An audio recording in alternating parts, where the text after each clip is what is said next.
In the name of God, the compassionate, the merciful, we congratulate you, Madam President, for assuming the presidency of the Security Council this month, and thank you for the convening this emergency meeting to address the ongoing Israeli aggression against Lebanon and critical situation in the region.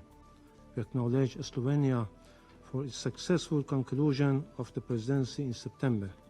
Madam President, distinguished delegates, for a year now, the apartheid and occupying regime of Israel has continued its brutality in occupied Palestine with full impunity.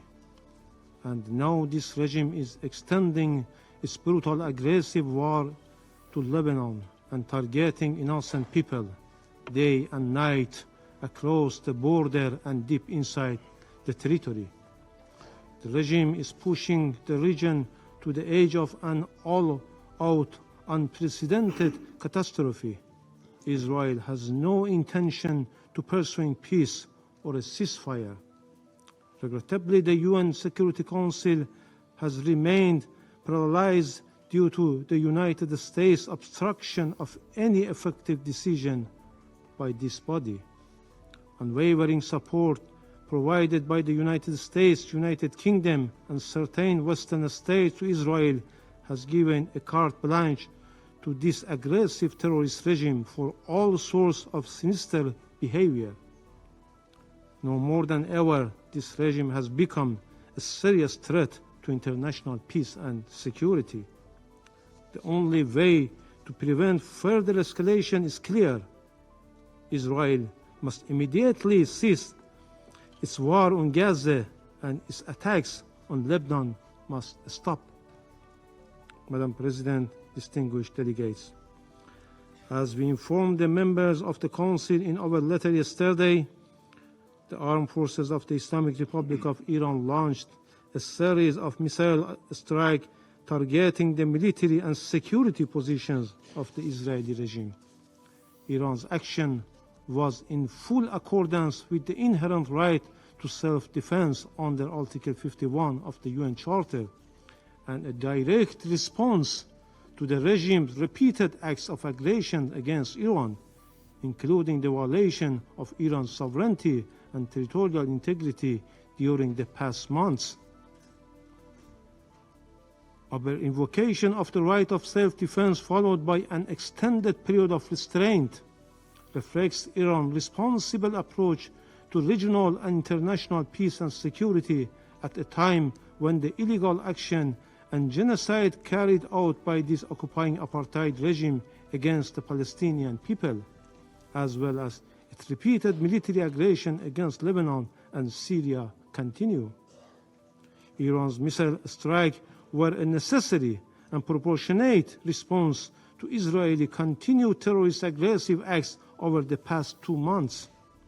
This includes the violation of Iran's sovereignty, the assassination of political leader of Hamas in Tehran and Iranian citizens, the targeting and wandering Iran's ambassador to Lebanon, and the recent assassination of Sayyid Hassan Nasrallah, the leader of the resistance and Secretary General of Hezbollah, and General Abbas Nil Furushan, an Iranian military advisor in Beirut. I wish to mention the key facts that clearly demonstrate Iran's action under self-defense is fully justified, lawful, and firmly grounded in international legal principles. On 1st April 2024, Israel presently attacked Iran's diplomatic mission in Damascus, Syria, in a blatant violation of international law, specifically the principle of inviolability of diplomatic and consular premises. Iran immediately sought the Council's condemnation. What was this body's response? Nothing. Rather than condemning Israel's act of aggression, the Council merely called for Iran's restraint and even refrained from issuing a press statement proposed by Russia. After 10 days of silence from the Security Council, Iran has no choice but to use its inherent right under international law to respond to this severe violation. On 31st July 2024, Israel committed yet another act of aggression by assassination Mr. Ismail Haniyeh, Hamas political leader and the former Prime Minister of Palestine, while he was an official guest of the Iranian government in Tehran. This was a flagrant breach of Iran's national sovereignty and territorial integrity. Despite Iran's call for action, the Council again failed to act. Meanwhile, several states, including the United States, urged Iran to maintain restraint, citing ongoing ceasefire negotiations. We respected these calls for diplomacy, yet no ceasefire materialized and Israel only grew bolder. Again, we witnessed another heinous crime by Israel, this time through the detonation of communication devices targeting the innocent people of Lebanon. A larger number of innocent civilians were killed and injured, including Iran's ambassador to Lebanon. This was yet another manifestation of state terrorism. Following, Israel carried out a blatant act of terrorist aggression using US-supplied thousands-pound bunker busters to assassinate Sayyid Hassan Nasrallah, the leader of Hezbollah, and a symbol of resistance against Israeli occupation and aggression in Lebanon. This brutal attack resulted in the martyrdom of numerous innocent people, including Hezbollah leader and Iranian General Abbas Nilfurushan, while also leaving many civilians wounded.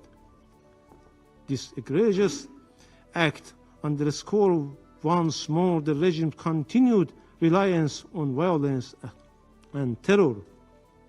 Madam President, the Islamic Republic of Iran has consistently pursued peace and stability for the region and called for an immediate ceasefire and the cessation of civilians' casualties, a position we have maintained for over a year.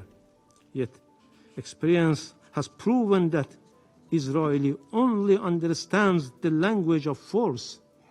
Diplomacy has repeatedly failed, as Israel views restraint not as a gesture of goodwill, but as a weakness to exploit. Each act of restraint taken by Iran has only emboldened Israel to commit even greater crimes and more acts of aggression.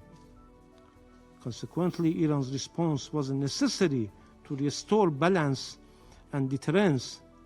Israel must understand that each act of aggression it makes is not unpunished and will be met with consequences. This is the cost this regime must bear. Contrary to the regime which consistently considers innocent civilians and civilian infrastructure as legitimate target for aggression and massacre, Iran's response has only targeted the regime's military and security installation with its defensive missile strike, because the Islamic Republic of Iran is grounded in ethical principles and noble teaching of Islam and full compliance with the principles of distinction under international humanitarian law. Madam President, distinguished delegates, the international community cannot afford to remain silent. We reiterate our call on this Council to respond with urgency and determination. The Security Council must intervene to stop Israeli continued aggression and war crimes against Lebanon, Gaza, and Syria, and to prevent the situation from escalating into a full-scale regional war.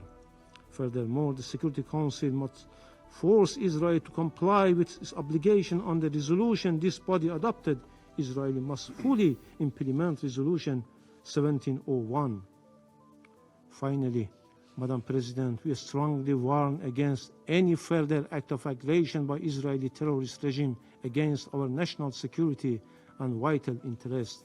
Iran is fully prepared to take further defensive measures if necessary to protect its legitimate interests and defend its territorial integrity and sovereignty against any act of military aggressions and the illegal use of force.